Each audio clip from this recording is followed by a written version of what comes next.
gente de Mendoza que quiero mucho, entonces me da mucho gusto, y vi que estaba Federico D'Angelo, ya iré viendo que hay otros más que conozco, a medida que tenga posibilidad de ir viendo la pantalla completa, que en este momento no puedo. Así que bueno, la verdad es que lo único que lamento es que no sea presencial, pero como me hicieron notar la otra vez que di una charla hace muy poquitito, me dijeron, bueno, está bien, sí, pero hay gente que es de otras provincias que si no, no hubiera podido acompañarnos. Así que bueno, será esta tertulia que aprendimos digamos, a generar cercanía con distancia, ¿no? Es decir, a encontrar puntos de encuentro que en realidad son medio evanescentes, pero que en última instancia nos congregan igual, ¿no? Así que bueno, muchas gracias por la invitación. Lo que yo les voy a compartir hoy, para no dar más largas al asunto y para empezar con el tema, es una preocupación, es un tema, indudablemente es un tópico de derecho internacional de los derechos humanos, es un tópico de derecho constitucional y convencional comparado, es un tema de investigación que se ha desarrollado grandemente en los últimos años, pero que a mi modo de ver queda un poco ocultado por algunas evoluciones contemporáneas del derecho antidiscriminatorio. El derecho de la vulnerabilidad, que nosotros ahora vamos a ver, lo que yo llamo perspectiva de la vulnerabilidad, o que podríamos llamar perspectiva de vulnerabilidad en el análisis de la igualdad, del concepto de igualdad, es verdad que inicialmente se planteó, por lo menos así lo hemos planteado en los fallos de la Corte Interamericana, como un concepto vinculado a la no discriminación. Es decir, que las categorías que son consideradas, hablando de categorías, sé que es un concepto que yo también ahora quiero problematizar, la Corte Interamericana en algunos fallos habla de categorías de vulnerables, de sectores vulnerables, de sujetos vulnerables, y trae en diversos fallos una cantidad de enunciaciones de quienes pertenecerían a esas categorías de sujetos vulnerables, ¿no? Y entonces hay una cantidad de estudios, ¿no?, que nosotros vemos sobre la jurisprudencia de la Corte Interamericana, que incluso hace una taxonomía, es decir, ensaya una clasificación de sujetos vulnerables, y en esa clasificación aparecen los sospechosos de siempre, ¿no? Los que conocemos ya mucho el derecho antidiscriminatorio, algunos de los cuales tienen convenciones temáticas, ¿no? El adulto mayor, la mujer, los niños, aparecen a veces las poblaciones originarias, indígenas, aparecen a veces los migrantes, que también tienen una opinión consultiva que se dedica a ellos, ¿no? Y algunas dos opiniones en realidad, para adultos y para niños, ¿no? En el marco del sistema interamericano, aparecen otros sujetos que, bueno, las minorías sexuales, bueno, todas estas cuestiones aparecen en el ámbito de los fallos de la Corte Interamericana, aparecen enunciadas como categorías. Pero a poco que uno se ponga a investigar y leer los fallos y las enunciaciones que la Corte hace del concepto de vulnerabilidad, nos damos cuenta que la Corte tiene también una estrategia de salida del sistema de categorías, ¿no?, para pasar a una enunciación que en realidad parte de la empatía, parte de la sensibilidad con una cantidad de circunstancias de hecho que diversas personas pueden tener en su vida, y en ese sentido el abordaje es bastante más rico que el de la categorización. A eso es a lo que me quiero referir hoy, y en todo caso también, y un poquito de fondo, quiero plantearles, ofrecerles, proponerles, para que ustedes tomen o rechacen o critiquen o tomen en parte, esta perspectiva de la vulnerabilidad como una alternativa a una vertiente de la consideración del derecho antidiscriminatorio que, lejos de buscar concertación, lejos de encontrar paz y equiparación, muchas veces es un planteo que es lo que hoy en día en derecho antidiscriminatorio se llama políticas de la identidad, es un planteo que en realidad tiende a ser colisiones entre grupos identitarios que a lo mejor hacen prevalecer un derecho sobre otro, ¿no? El caso más claro, acá les muestro, un librito que salió hace unos años, ¿no?, de este hombre que se llama Amin Maalouf. Amin Maalouf es sirio-libanés, vive en Francia, su padre era musulmán, su madre era católica, él tiene una variedad cultural en su propia persona, y él dice, si yo tomara una de las líneas de las políticas de la identidad, ¿no?, de reivindicación de una identidad por sobre otra, tendría que destruirme a mí mismo. Entonces el libro se llama Las identidades asesinas, ¿no?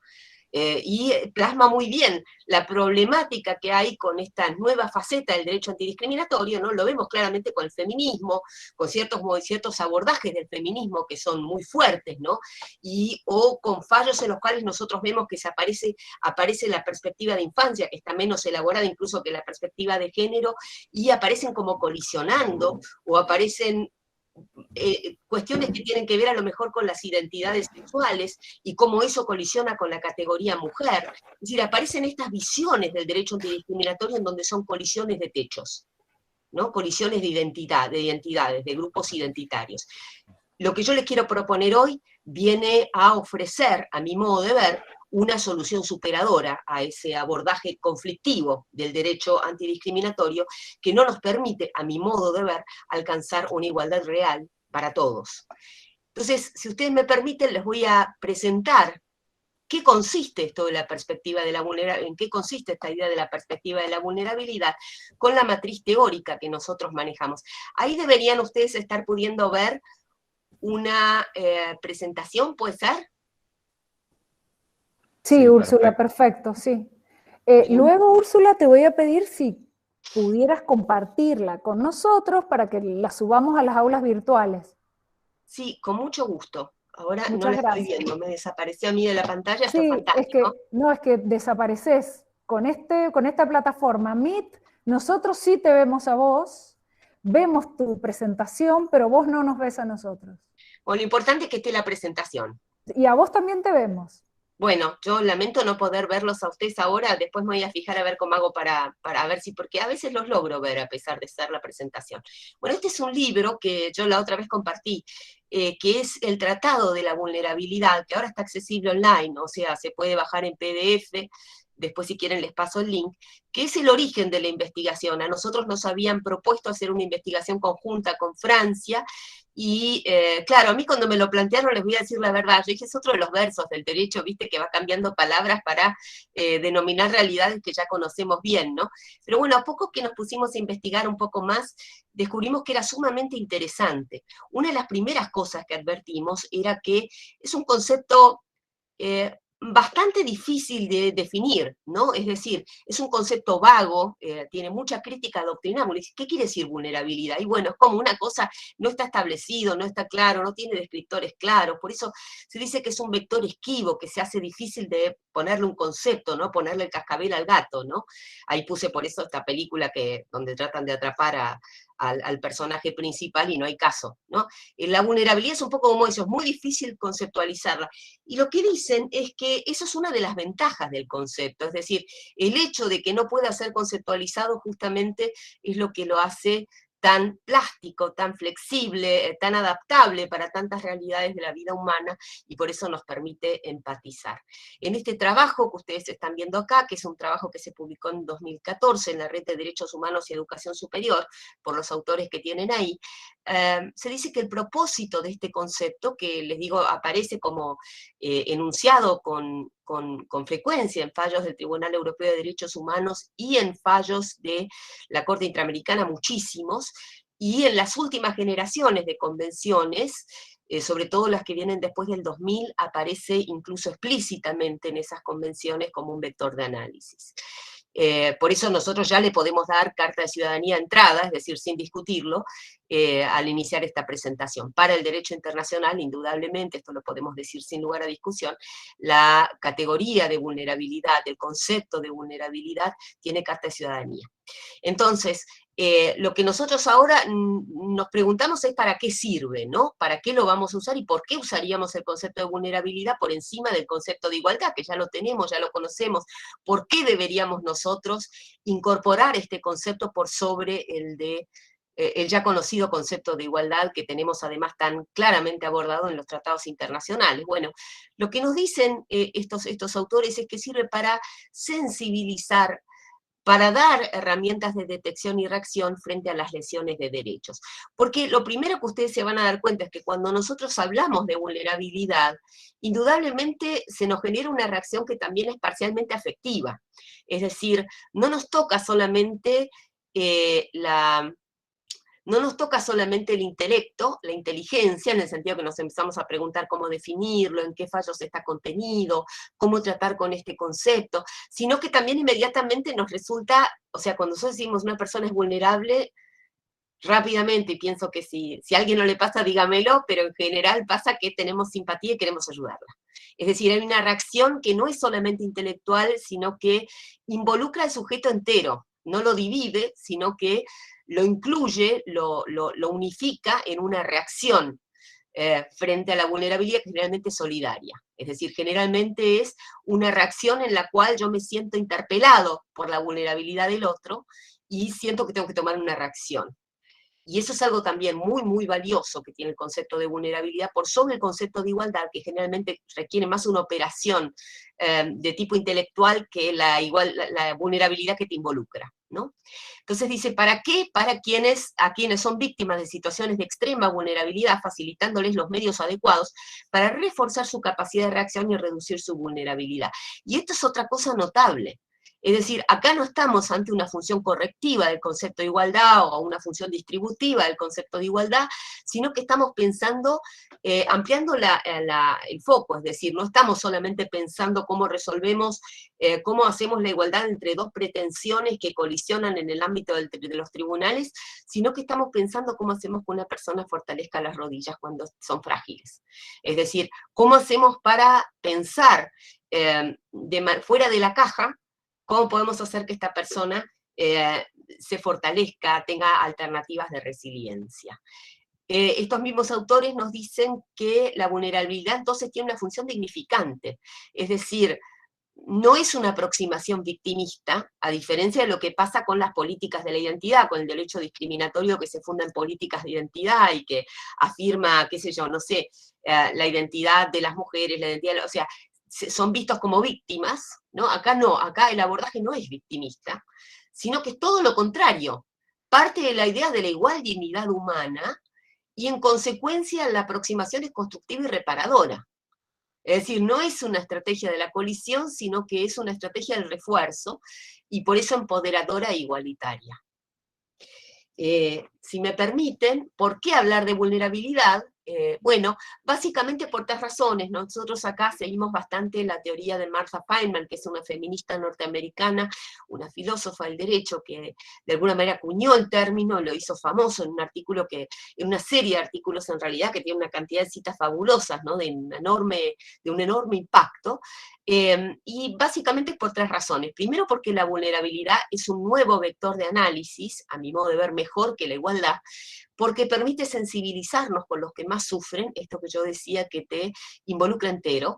Y tercero, porque permite ver al hombre desde su interdependencia y desde allí fortalecerlo. Me sale muy dura la voz para el mensaje que quiero dar, perdón, es por la fonía. Bueno, acá tenemos una primera imagen que nos interpela.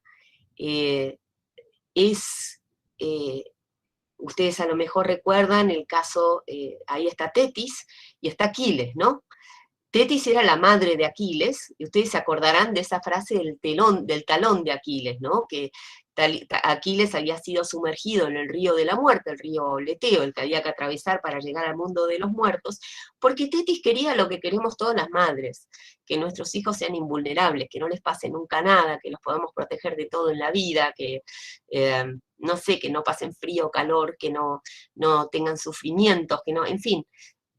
Claro, que no sean humanos en última instancia, ¿no? Porque todo eso es propio de lo humano, ser falible, ser incompleto, sufrir frío, sufrir calor, como dice Martha Feynman, tiene que ver con nuestra naturaleza corpórea que está sujeta al cambio, ¿no? Al cambio e invariablemente a la muerte, al decaimiento y a la muerte, ¿no? Y es una condición universal. Y bueno, Tetis tenía esta idea de que lo sumergía a los hijos en una de las versiones del mito, sumergía a los hijos en el Leteo con tal de hacerlos invulnerables, y así los había matado a todos, en una de las versiones del mito, y el padre de Tetis llega justo a tiempo para salvar a Aquiles, de que sea completamente sumergido, y así, por preservar su vulnerabilidad, Aquiles sigue viviendo, ¿no? ¿Y qué quiere decir todo esto? ¿Qué nos dice esto respecto de la vulnerabilidad? Bueno, básicamente que la vulnerabilidad es como que es una condición de la humanidad. Esto quiere decir que nos hace hermanos. Es decir, que a diferencia de lo que pasa en la igualdad, en donde compiten pretensiones jurídicas, en la vulnerabilidad yo parto de la fraternidad como análisis, es decir, de la idea de que yo soy vulnerable porque soy ser humano, al igual que todos son vulnerables, solo que somos vulnerables de manera distinta. Y en este sentido, estando nosotros, vamos a volver al concepto de hermandad, estamos de alguna manera hermanados por estas circunstancias. Entonces dice Martha Feynman, ahí está la cita del artículo, de uno de los artículos de ellos, uno de los primeros, The Vulnerable Subject, el sujeto vulnerable y el Estado que responde, ¿no? Dice, la igual protección bajo la Constitución de los Estados Unidos requiere que en orden a ser tratados igualmente sean tratados de la misma manera, ¿no? Los sujetos bajo la ley. La versión de igualdad, que implica ser tratados de la misma manera, ignora contextos, así como diferencias en circunstancias y habilidades de las partes, cuyo igual tratamiento se compara. Todavía más perplejidades despierta el hecho de que la doctrina de la igual protección ignora inequidades existentes y las circunstancias y presume una equivalencia de posición y de posibilidades. Semejante aproximación estrecha a la igualdad, dice Martha Feynman, no puede ser utilizada para combatir la creciente inequidad de riqueza, posición y poder que experimentamos en Estados Unidos en las pasadas décadas. Entonces, claro, con este concepto, ¿no? Nosotros tenemos algo que ilumina mucho, ¿no? La igualdad en realidad se basa sobre una construcción jurídica que parte de una matriz que a lo mejor es un mito, que es que todos estamos en una posición en la que podemos estar, podemos tener el mismo acceso a justicia o podemos tener las mismas condiciones para ser equiparados en la eventualidad de que nuestros derechos tengan que ser confrontados con los de otros, ¿no? Y acá lo que señala Martha Feynman es que nuestra visión de ser tratados de la misma manera elude una cantidad de cuestiones que son más profundas y que el concepto de vulnerabilidad probablemente nos podría ilustrar mejor, ¿no? Y todavía yendo un poquito más lejos dice algo muy lindo, dice que poner el foco en la vulnerabilidad es decididamente explorar la parte humana más que la parte de derechos del tópico de derechos humanos. Y esto tiene que ver con que del tropo de derechos humanos. La parte humana, ¿no? Nosotros siempre exploramos la igualdad en términos de derechos, ¿no? Nosotros decimos una igualdad jurídica, ¿no? Y esta forma de ver la igualdad es una igualdad que se basa en lo humano, ¿no? En mi capacidad de empatía, a raíz de que yo me percibo sujeto vulnerable, volviendo sobre mí misma en un esfuerzo de reflexión, en un camino de reflexión, puedo recuperarme en tanto que vulnerable y así encontrarme en el lugar de la persona que sufre y que se me presenta como justiciable, es decir, como una persona que viene a tocar a mi puerta porque necesita que yo acompañe en su trayecto para empoderarlo. Bueno, la vulnerabilidad, la categoría, la idea de vulnerabilidad, el tropo de vulnerabilidad, me recupera la dimensión, la centralidad de lo humano en el derecho, por encima de, digamos, los discursos que son más bien estrictamente jurídicos. Ahí tendría que poner una foto de un libro de Marianne Glendon, de una constitucionalista norteamericana, ¿no? Que después fue embajadora ante la Santa Sede, que tuvo un rol muy relevante en los Estados Unidos. Marianne Glendon escribió un libro que es bastante interesante sobre the rights talk, es decir, la conversación sobre los derechos, es decir, el lenguaje sobre los derechos, y cómo nosotros hemos hecho del derecho un castillo que terminó expulsando al ser humano, es decir, el castillo al final el ser humano es para el derecho y no el derecho para el ser humano, de alguna manera.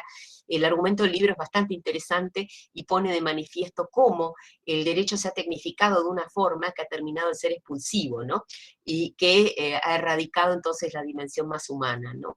Y finalmente porque, y esto yo creo que es una de las dimensiones más importantes, cuando yo empecé hablando de la idea de las identidades que son asesinas, es decir, esta idea de la política de la identidad, hay una cantidad de críticas hoy en día al derecho antidiscriminatorio que se basa en las políticas de la identidad, pero una de ellas es indudable que es la que tiene que ver con que depende en última instancia, estas ideas de políticas de identidad en el derecho antidiscriminatorio, depende de una matriz que es completamente decimonónica, ilustrada, e individualista.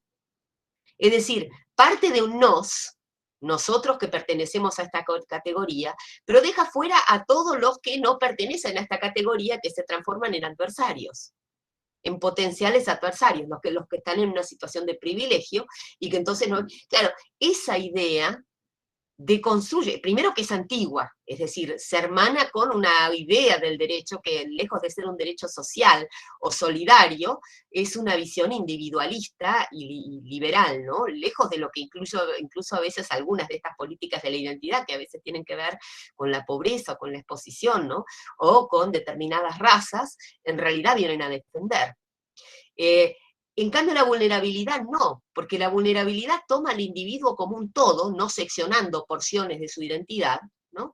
Sino que lo toma como un todo, pero además lo toma como un todo que se inserta en un plexo de relaciones, en donde los otros no son enemigos, sino son potenciales personas que tienen responsabilidad, insisto en responsabilidad, tienen responsabilidad en fortalecerlo, y a los cuales se los va a interpelar porque cumplen esa función de fortalecimiento, entre ellos los operadores de justicia.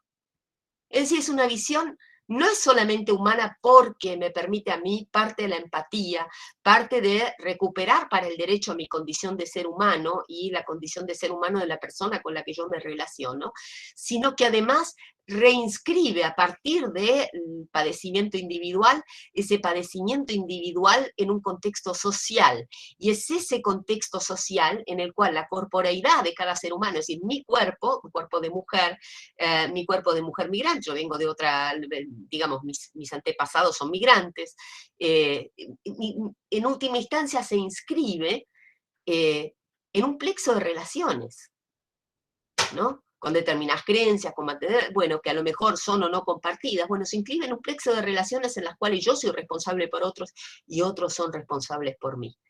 Y es esa interrelación la que me permite la resiliencia.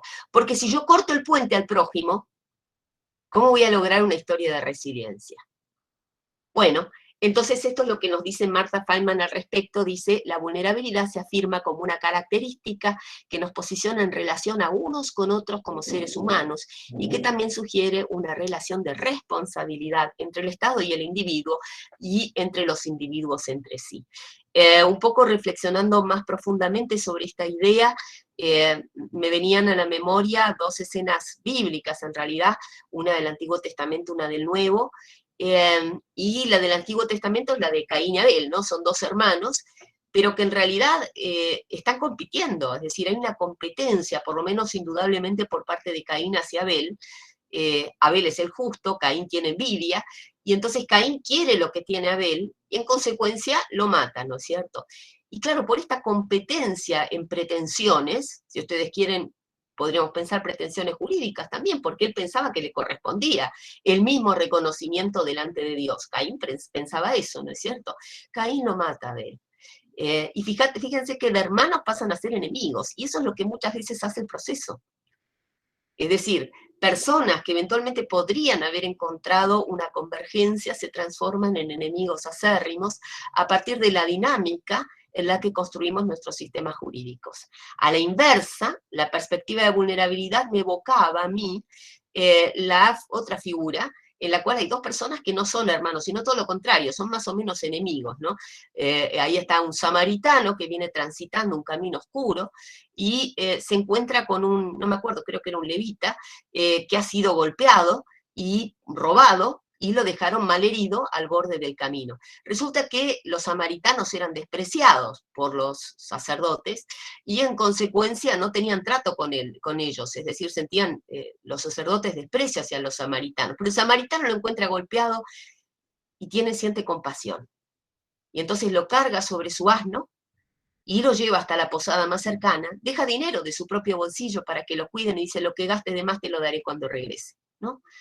El samaritano es un extraño respecto de ese sujeto que está golpeado, tirado.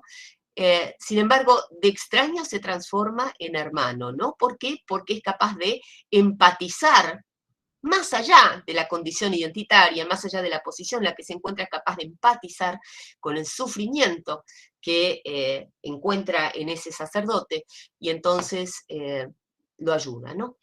Bueno, recapitulando, en un primer sentido, todos podemos ser heridos en algún momento de nuestra vida, es una condición humana la vulnerabilidad. En un segundo sentido, algunos tienen un riesgo mayor de ser heridos por circunstancias de la vida, que tienen una determinada estabilidad, como las mujeres, las personas adultas mayores, las personas con discapacidad. En un tercer sentido, se es vulnerable por cuestiones estrictamente transitorias, por ejemplo, un extranjero migrante en un país en el que no puede hablar la lengua.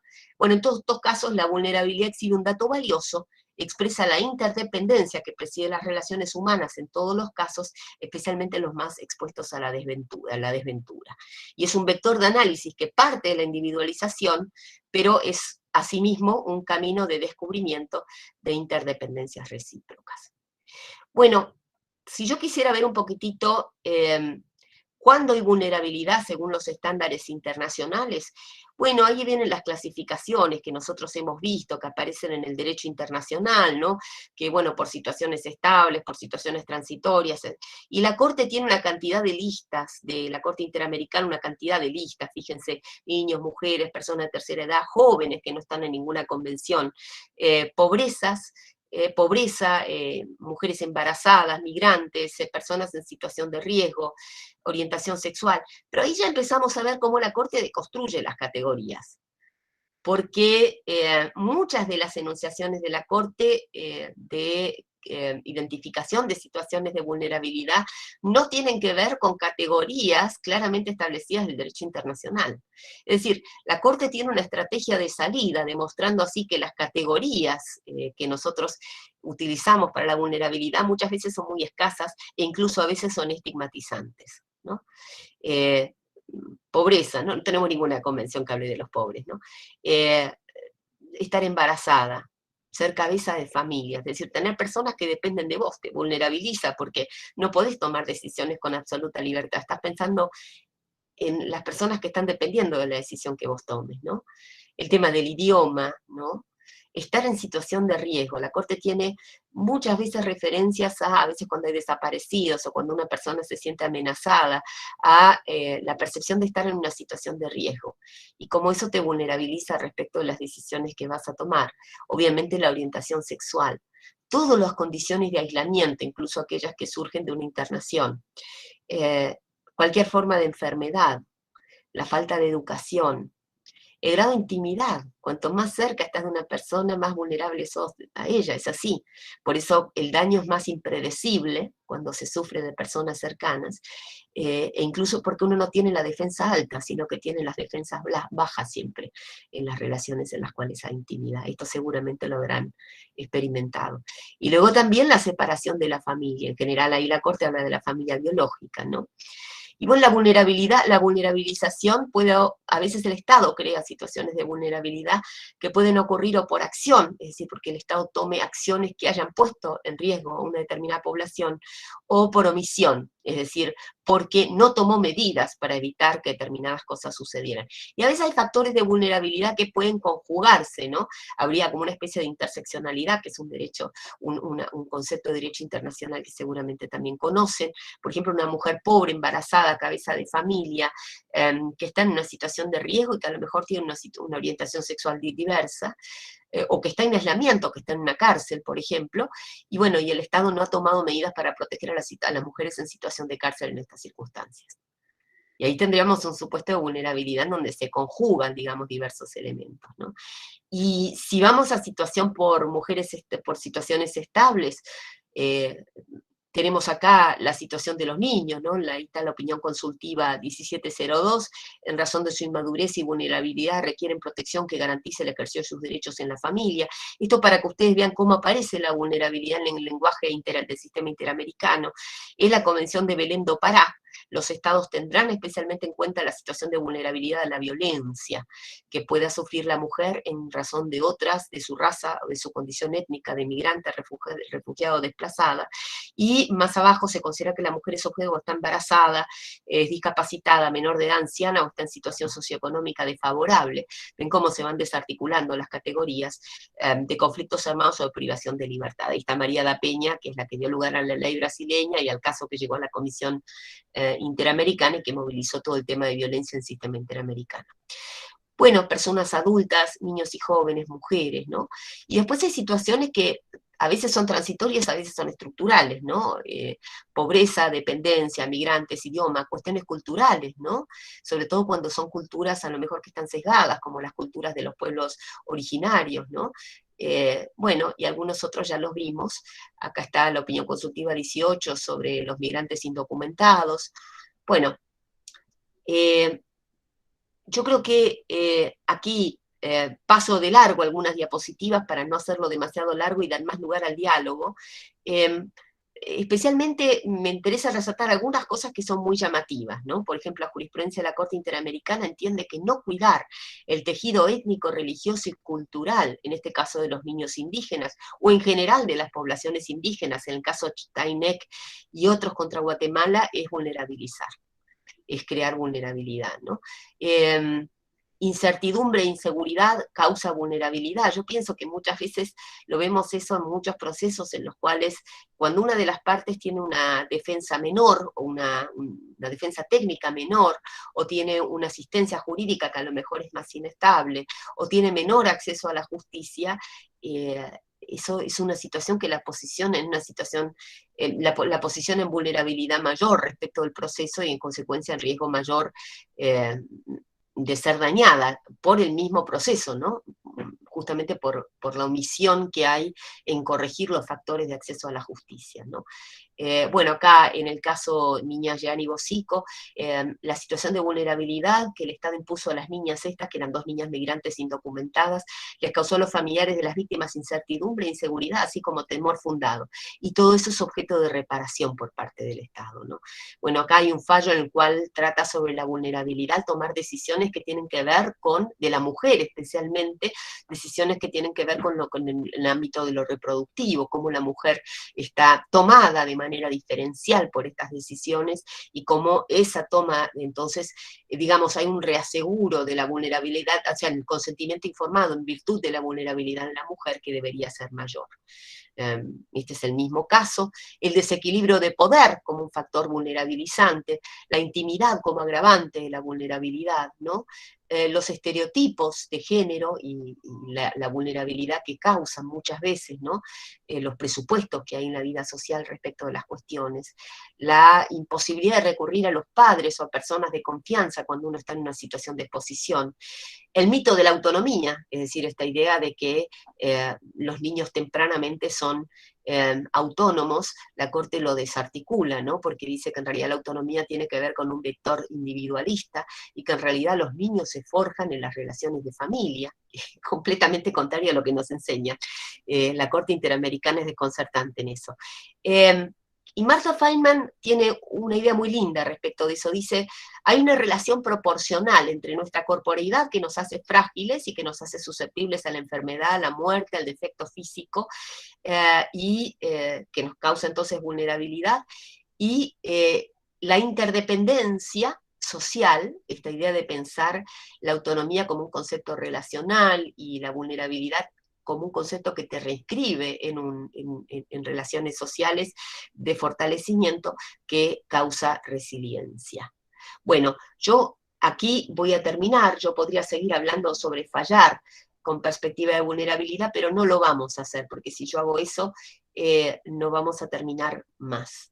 Pero sí les vamos a decir esto, en razón de los efectos derivados de esta obligación, los estados solo podrán establecer distinciones objetivas y razonables cuando éstas se realicen de conformidad con la aplicación de la norma que mejor proteja a la persona humana, dice la opinión consultiva 18 de los migrantes indocumentados, ¿no?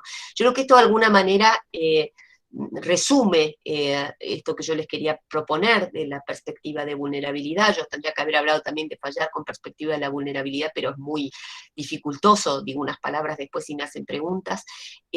Básicamente esta perspectiva de vulnerabilidad lo que permite es que yo, poniéndome en juego en tanto que sujeto vulnerable, soy capaz de ponerme en relación con el justiciable. Y poniéndome en relación con el justiciable soy capaz de percibir, ponerme en el lugar y entender el sufrimiento. Es todo lo contrario de lo que nos enseñaron hasta ahora, que sería tomar distancia, ¿no? Acá no, acá es ponerse en juego. Ponerse en juego incluso personalmente. A partir de ahí empezar a ver cuál es el abanico de posibilidades que tengo, que a veces son ONGs, a veces es la familia ampliada, a veces es llegar a personas que son referentes afectivos e importantes en el caso concreto, y así buscar caminos de fortalecimiento para esa persona, para que pueda afrontar el proceso en el cual hay una restitución de los derechos que han sido dañados, ¿no es cierto? Pero claro, eso exige empatía, exige todo lo contrario de lo que nos enseñaron a hacer, que no te involucres, porque si te involucras vas a sufrir, y si sufrís no vas a tener capacidad para ayudar en todos los casos que te vengan. Esto es todo lo contrario, involúcrate, porque así te haces humano. Es la manera en que vos te dignificás a vos mismo, dignificando al mismo tiempo a los demás, ejerciendo el acto de justicia.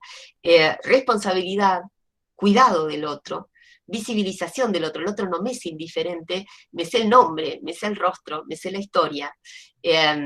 Compromiso, y también comprender justamente esa diversidad, porque cuando yo tengo empatía con el otro, lo tengo en tanto que otro, no en tanto que igual a mí. Bueno, esta es mi presentación. Yo podría hablar de miles de cosas más. No quiero hablar más, prefiero callarme y escucharlos a ustedes todo lo que me quieran decir.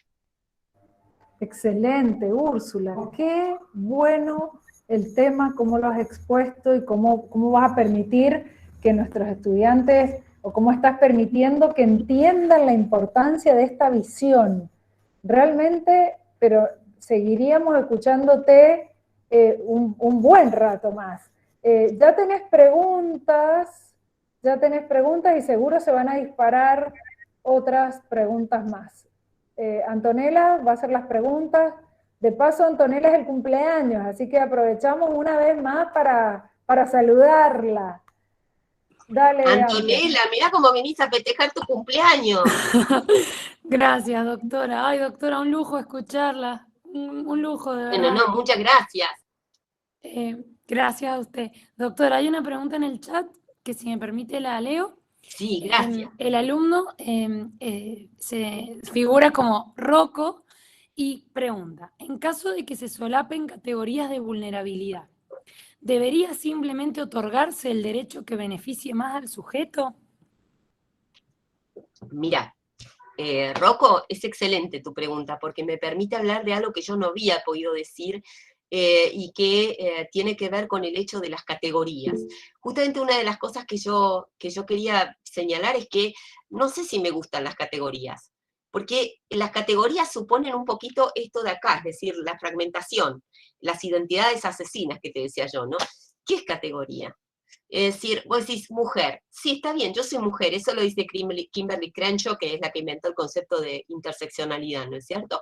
Vos decís, ¿qué es una categoría? Yo soy mujer, sí, soy mujer, ¿no? Y soy una mujer que es cabeza de familia, sí, yo soy cabeza de familia, entonces ya tenés dos categorías. Y después tenés, además, a lo mejor, qué sé yo, que soy blanca. Entonces, bueno, eso sería un factor de privilegio, ¿no? Porque así como lo entiende Crenshaw, sería un factor de privilegio. Que no pertenezco a ninguna comunidad originaria, etcétera, etcétera. Que a lo mejor tengo una determinada religión, un culto que no es mayoritariamente, bueno, yo soy católica, pero hoy en día la mayoría de la gente no comparte por ahí. O no, o soy atea, ponele que fuera todo lo contrario, que soy atea acérrima, no sé. Bueno, no sé, hablo el español, quiere decir que vos vas sumando un montón de categorías, y al final esas categorías, la persona es que es un cuadradito, una especie de cuadrícula. Pues yo prefiero, me gusta mucho más, y por eso lamento que enseñemos así en perspectivas que son identitarias, que toman partecitas de la identidad de la persona, porque es como si te cortaran en pedacitos. Y a mí me parece que la perspectiva de la vulnerabilidad lo que hace es tomar a la persona como un todo y ver cuánta exposición tiene en ese contexto particular.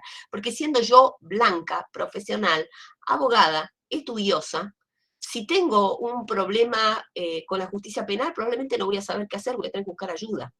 Y voy a estar completamente paria. Y voy a ser vulnerable. Más si ese problema se produce, ponele en Rusia. Y yo no entiendo una palabra de ruso. ¿Entendés? Entonces, o en un país hipermachista musulmán. Y yo no sé ni el musulmán, soy mujer, no sé el musulmán, o sea, no sé el árabe, y además de eso no entiendo nada del sistema penal árabe. ¿Te das cuenta? Entonces, vulnerable depende de cuestiones contextuales, no solamente de categorías que te cortan en pedacitos tu identidad. Además, una mujer es frágil en general, pero a veces es más fuerte que un hombre. Depende del contexto. Una mujer que hace una falsa denuncia, que no, muchas veces son verdaderas, pero ponele que hace una falsa denuncia de violencia, es más fuerte que el hombre en ese proceso. Entonces, a veces, para eso es lo que tiene de bueno la perspectiva de la vulnerabilidad. En cambio, un hombre que ha sido violento, ejerce una esfera de poder, o que ha abusado sexualmente, ejerce una esfera de poder indeleble a lo largo de todo el proceso. Entonces, la vulnerabilidad es un concepto que tiene una riqueza tanto mayor que la idea de categoría, tanto más rica. Yo me pregunto por qué nos formamos en perspectiva de vulnerabilidad en lugar de formar en perspectivas de categorías que te hacen pedacitos, que te cortan la identidad en fragmentos, y que a lo mejor son mentirosas, igual aún cuando te cortan en fragmentos. Por eso la Corte Interamericana es sabia cuando te presenta categorías y al mismo tiempo las desarticula, porque empieza a hablar de incertidumbre, de inseguridad, de intimidad, de separación de la familia, ¿no? Y todos estos factores hacen que las categorías abstractas de golpe queden completamente desarticuladas y reescritas en una situación contextual que analiza el juzgador. Por eso me encantó tu pregunta, porque yo creo que lo que te provoca la vulnerabilidad es una posición de empatía que es superadora en el derecho antidiscriminatorio. Te permite mucho más. Excelente, Úrsula. ¿Tenés un comentario más? ¿No es cierto, Anto? Tiene un comentario más. Adelante. Sí, doctora, muchas gracias por responder la pregunta. Lorena Gutiérrez, bueno, la felicita, dice excelente, y comenta, el concepto de vulnerabilidad debería ser tenido en cuenta por los tribunales al momento de la sentencia en los casos de alimentos, considerando a la madre conviviente. Por otro lado, Rocco ahí responde y dice, habría discapacidades que se aplican objetivamente como las físicas, pero a la vez se debe tener en cuenta el contexto y si afecta a la actividad que se realiza. Claro, Rocco me parece que me entendió perfecto. Yo ahora hago un comentario sobre Rocco, pero me parece que me entendió perfecto por lo que me dijo. Lo que dice, mira, hay un tema que yo tengo ganas de estudiar, que en realidad empecé a estudiar, pero que todavía no, o sea, avancé solamente una parte, tengo que avanzarlo mucho más profundamente, que es acceso a justicia y pobreza. Pobreza es un tema que no está problematizado porque el derecho normalmente está construido sobre una base, digamos, una categoría de análisis que es patrimonialista. Es decir, básicamente nosotros pensamos en sujetos que tienen patrimonios que discutir y van a la justicia en función de esas discusiones, pero en realidad el hombre, sobre todo, primero y antes que nada, es un fenómeno extrapatrimonial, es decir, la dignidad humana tiene que ver con sufrimientos, con opresiones, con cuestiones. Bueno, ahí tenés un caso claro en donde la vulnerabilidad se hace esencial. Los alimentos deben ser uno de los procesos más injustos para con los más pobres. ¿Por qué? Porque cualquier proceso de alimentos en el ámbito de la pobreza tiene como contraparte a alguien que tiene una situación de informalidad, en donde es mucho más difícil de probar la contribución. Es decir, cuánto recibe y cuánto tiene que contribuir en consecuencia a los alimentos. Pero quien tiene que probarlo, generalmente una mujer, está en mucho peor situación de hacerlo. ¿Por qué? Porque no tiene recursos. Y porque tiene que acudir a un patrocinio claramente gratuito, que está sobrecargado y que por más buena voluntad a veces no puede dedicarse a un proceso largo. Y porque para la mujer es extremadamente costoso el proceso largo, porque si no está recibiendo alimentos, cada día que tiene que ir a una audiencia o que tiene que hacer un trámite es un día de trabajo que pierde. y que no se lo dan en el trabajo, porque generalmente también trabaja en forma informal, a menos que tenga planes o más o menos pueda sobrevivir. Ese es el elenco de la situación. Por eso, me parece a mí que lo que vos decís del conviviente es clarísimo, sobre todo porque en pobreza rara vez encontrás matrimonio, o sea, sí lo hay, pero en general son convivientes que ni siquiera son los unidos convivenciales del código. Con lo cual el escenario también es un escenario de exilio legislativo. Es decir, no solamente es un exilio desde el punto de vista del acceso a la justicia, sino que son formas de familia que no están visibilizadas, porque las formas visibilizadas son de clase media alta urbana. Clase media, media baja, media alta urbana. Entonces estás en un nivel, en un umbral de que está codificado respecto al reclamo de los alimentos a los hijos. Pero el mismo proceso está pensado de una manera en que el pobre se queda fuera invariablemente, sobre todo la mujer pobre. O sea que en última instancia sería una forma de discriminación indirecta porque tiene un impacto, por omisión, el Estado está teniendo un impacto desproporcionado en un sector de la comunidad que soporta el peso desigualmente. Así que sí, yo creo que tiene todo que ver la perspectiva de la vulnerabilidad, porque justamente te desarticula del abordaje puramente jurídico, que si lo presentás jurídicamente el derecho alimentario es precioso, o sea, está muy bien regulado en el Código Civil y Comercial, pero cuando vos vas desde la empatía a la mujer que está en esta situación y tiene que ir a reclamar, ahí entendés. Por eso a mí me parece que la vulnerabilidad, la perspectiva de vulnerabilidad es algo en lo que deberíamos ser educados mucho más y que deberíamos cultivar en todos los ámbitos de ejercicio de la profesión. Porque nos hace más humanos, pero además porque humaniza y permite cambiar para bien. Úrsula, mientras analizamos a ver si hay más. Ahí tenemos otra pregunta. Dale, Maricel. ¿La leo? Bueno, Maricel García Ojeda pregunta. Primero la felicita y consulta. ¿Se podría hablar de una relación de género y especie respecto de la vulnerabilidad y la igualdad? ¿O el concepto de igualdad para interpretar ciertos temas sería conveniente dejarlo de lado? Yo pienso, a mi modo de ver, la vulnerabilidad es el otro nombre de la igualdad. Es decir, cuando vos en los primeros tratados internacionales, no en las declaraciones, primero en los pactos, después, luego en las convenciones temáticas, ¿no? O en las convenciones regionales, vos tenías el concepto de igualdad. La contrapartida del concepto de igualdad es un deber de protección por parte del Estado, una garantía de protección por parte del Estado. Lo tenés clarísimamente en el 19 de la Convención Americana respecto a la infancia. Esa idea de protección esconde, sobre todo en esas primeras redacciones, después el concepto de vulnerabilidad empieza a aparecer explícitamente, esconde esta idea, a mi modo de ver, esconde esta idea de identificación de un sujeto vulnerable que necesita ser empoderado por parte del Estado. Y en ese sentido, para mí, la vulnerabilidad es otro nombre de la igualdad. Solamente que es como si fuera un sinónimo, solamente que no solamente es sinónimo, sino que le agrega a la igualdad un componente que la enriquece, que la humaniza. Porque despoja la igualdad, en ese sentido sería como perfeccionante respecto, o sea, perfeccionadora respecto al concepto de igualdad, el concepto de vulnerabilidad. Es como esas palabras que vos usás como sinónimos, pero que cada palabra tiene un matiz distinto. Bueno, es como si fuera la contracara de la igualdad, porque es la protección del débil, que es la contracara de la igualdad, pero en realidad acá es una protección muy particular, porque parte de la idea de que todos somos vulnerables, algunos de manera particular, pero todos somos responsables de empoderar a los que son más frágiles. Que tiene una vecindad con la idea de protección, pero es mucho más que eso, porque te involucra como persona, porque impide eso que dije yo, de cortar en pedacitos, es decir, de cortar a la identidad de la persona en pedacitos, la toma desde su unicidad, me involucra a mí con esa persona, y la respuesta termina invariablemente en la dignidad humana, que es social, que no puede ser individualista. Con la vulnerabilidad siempre terminas en un concepto que es naturaleza social, solidaria.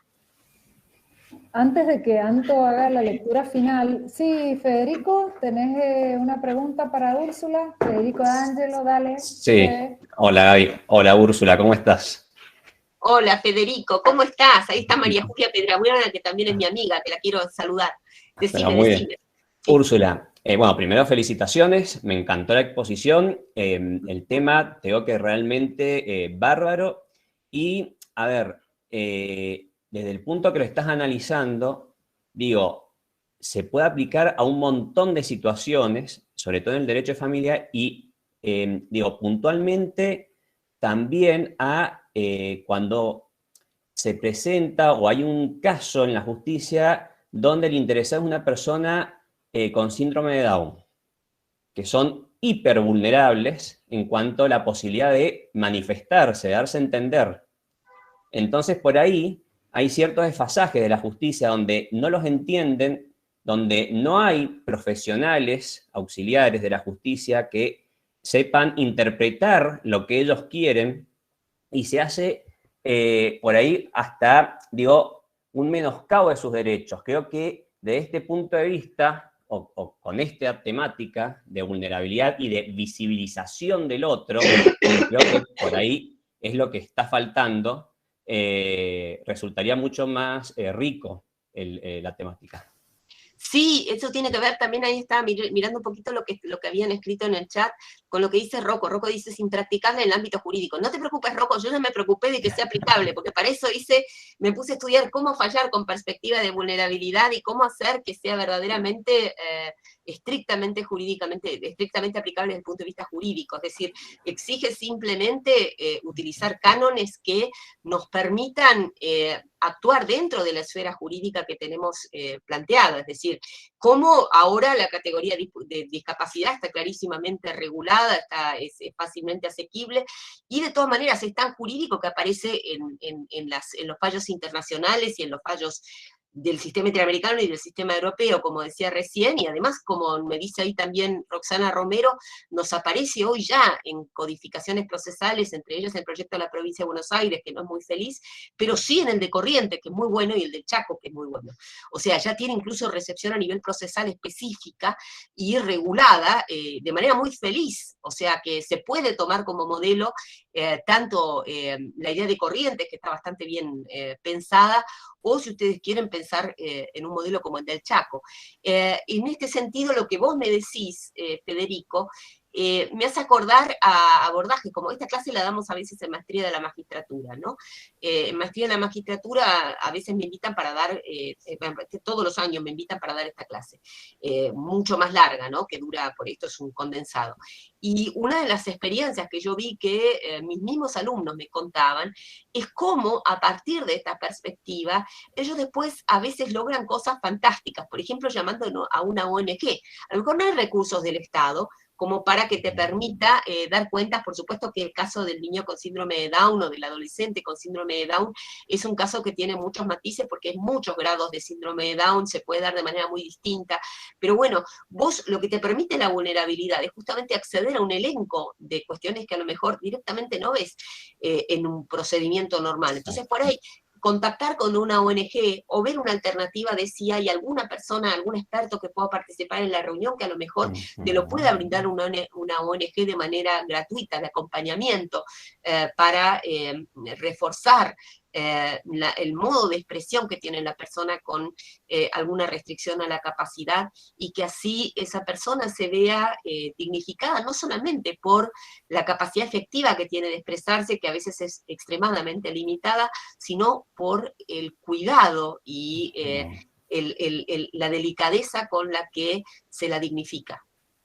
Te lo pregunto, Úrsula, porque acá en Mendoza está el defensor de las personas con discapacidad. Sí. Y cuando uno lo cita, o sea, cuando uno solicita que intervenga en el proceso, sí, se excusan diciendo de que ellos no tienen legitimación judicial. Sí, bueno, eso es lo que te digo, porque no hay información también, ¿ves? Porque no hay primero que hay un desborde fenomenal de muchos de los operadores jurídicos en cantidad de casos que reciben, la cantidad de casos que materialmente pueden absorber, ¿no? Y eso hace que obviamente por más compromiso que tengan, muchas veces se vean desbordados y entonces la calidad de la intervención sea menor, ¿no? Y eso es algo que no sé hasta qué punto es imputable, porque verdaderamente es un problema de sistema que habría que rever. Pero más específicamente, por eso yo pienso que si ellos no intervienen, bueno, justamente lo que uno no puede hacer es quedarse de brazos cruzados, ¿no? Frente a una persona que necesita una respuesta. No importa si le falla el que debería proveérsela. Esto es lo que decía Ernesto Cárdenas, Ernesto no. ¿Cómo se llama? De nombre Eduardo Cárdenas. Eduardo Cárdenas decía que los malos abogados no pueden ser justificación para que el juez haga malos fallos, ¿no? Por supuesto. Exacto. Úrsula, en ese sentido, agradeciendo tu participación, respetando tu tiempo y respetando la consigna que nuestro conversatorio dura justamente hasta las 18, es que te pedimos un cierre. Primero, recordando tu libro, el libro que presentaste al comienzo, porque están preguntando por la bibliografía. Si querés, comparto luego con todos los grupos de Constitucional las indicaciones bibliográficas del libro publicado por la ley. Pero el cierre que te quiero pedir en los contados minutos, y ya finalizamos este conversatorio, tiene que ver con no solamente que nos cuentes de la perspectiva de vulnerabilidad para juzgar. Me interesa que les dejo un consejo a nuestros estudiantes futuros, abogados y abogadas. Esto de acoger el caso, recibir el caso en el estudio y plantearlo con perspectiva de vulnerabilidad. Porque para un buen fallo, para una buena decisión judicial es fundamental un planteo de los abogados, de los letrados en esa misma línea. ¿Qué consejo le darías para cerrar a nuestros estudiantes que se lleven como cometido profundizar en estos temas, pero consejo como futuros profesionales de vulnerabilidad? Mirá, respecto de lo primero que digo es que fallar con vulnerabilidad, creo que debe haber, porque hace unos días tuve que dar una charla en el Instituto Alberdi, que me invitó Susana Medina en Entre Ríos, y yo creo que las dejan subidas las charlas, en donde yo hice toda la parte esta que es más inquietante, que también por eso la hice, de fallar, las claves para fallar con perspectiva de vulnerabilidad. Eso sería como la parte rigurosa, donde critico justamente la mano rápida para declarar la inconstitucionalidad de las leyes, toda esta cuestión, ¿no? Esa parte creo que debe estar en un video subido en el Instituto Alberdi, que seguramente estará a disposición. Y la otra cosa que vos me decías, una palabra, fin, yo no sé si me siento capaz de dar un consejo, porque a mí siempre me pasa, vi que estaba también Valeria Cruz, me pasa que muchas veces pasa que hay gente que ya está trabajando en la justicia, tu caso, o ya está realizando tareas maravillosas en lo cotidiano, sirviendo a los niños, como es el caso de María Julia, Valeria, bueno, y a mí lo que me pasa es que yo siento reverencia frente a esas personas, porque yo pienso que a veces yo tengo un montón de palabras y estas personas tienen un montón de actos, y pienso que si cuando llegue la hora y nos tengamos que presentar para que nos pregunten qué hiciste, yo voy a decir hablé, y todas estas personas van a decir cambié la vida de tal, de tal, de tal, de tal. Bueno, si supiéramos o pudiéramos ser conscientes de todo lo que tenemos en nuestras manos todos los días, es decir, que vos te encontrás con personas y vos tenés capacidad de ver en esa persona, y esto yo pienso que también es una forma de poner fin a la violencia, ver en esa persona un ser humano sufriente como vos. Y cuando la justicia, cuando el derecho es capaz de transformarse de una herramienta completamente abstracta, burocrática, digamos, formulada en términos enrevesados y casi inentendibles, ¿no? Con una lógica compleja que además a los académicos les encanta, porque cuanto más enturbias el agua parece más profunda. Cuando vos sos capaz de salir de ese juego y ir a un terreno mucho más lineal, que es el derecho está al servicio de las personas y que ahí tenés una persona sufriente que requiere una respuesta. Ese compromiso es transformador para el operador jurídico. Las pocas veces que tuve la posibilidad de acompañar a alguien, a lo mejor ejerciendo la profesión, y así es transformador para el operador jurídico, para el que interviene, y es transformador para la persona. Y te aseguro que te cambia la vida en ambos casos, es decir, es cambiar el destino y así transformar el sistema en pequeñas acciones cotidianas. Si la perspectiva de vulnerabilidad puede ayudar a eso, para mí es suficiente. Excelente, excelente. Muchísimas, muchísimas gracias. Gracias a quienes nos acompañaron en este tercer conversatorio. Realmente has despertado muchísimo interés y desde las cátedras de Constitucional estamos muy felices de instalar de alguna manera estos temas, de dejar las pinceladas más importantes para que vayamos a seguir profundizando. Realmente un placer tenerte acá y le pido al profesor Facundo Díaz Araujo, Facundo, el cierre y la despedida. Muchas gracias, Úrsula. Bueno, gracias. mil gracias por tenerme. Bueno, muchísimas gracias, Gaby. Muchísimas gracias, Úrsula. La verdad que es la segunda vez que tenemos el placer de poder escucharla y tenerla en la Facu como parte de nuestros profesores. Y para nosotros fue súper importante, digamos, despertó esto que dice Gabriela en ocasión de la charla anterior, un montón de inquietudes, un montón de incertidumbres, un montón de reflexiones respecto de la condición de la vulnerabilidad y de la importancia de recuperar el concepto, la importancia de llevarlo a la práctica. Es decir, nuevamente ahora nos vamos con nuevas preguntas, con nuevas, recién googleando, buscando el video y demás, para seguir avanzando, ¿no? Creo que son los conceptos y estos conversatorios tienen esa pretensión de ver qué es lo que viene, hacia dónde tiene que mirar el derecho constitucional, y es como intentamos diseñar estos conversatorios. Así que desde mi parte, nada, solo agradecerte nuevamente estar acá con nosotros, sobre todo saliendo de la gripe. Así que mil gracias por haber podido compartir este ratito con nosotros y agradecidos sobre todo. Yo solamente pido que Dios te oiga en esa parte que dijiste de saliendo de la gripe. Yo espero que sea verdaderamente la salida, porque hace 2 semanas que estoy en la calecita. ¿Sí? Bueno. Seguro, seguro. Acá tenés más de 120 personas deseando que te mejores, así que Ay, qué bueno. Bueno, mil gracias, la verdad.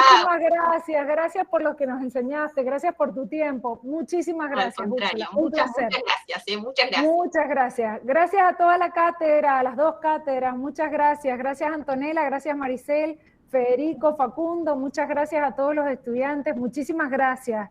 Gracias, muchas gracias, Úrsula. Recibirás nuestro certificado, Antonella, Maricel, por favor, en línea con el certificado de Úrsula. Muchas gracias, gracias a todos, muchas gracias. Gracias. Gracias, doctora. Gracias, muchas gracias. Úrsula. Feliz cumpleaños, Antonella, ahora anda a festejar. Gracias, muchas gracias, hasta luego. Muchísimas gracias, gracias.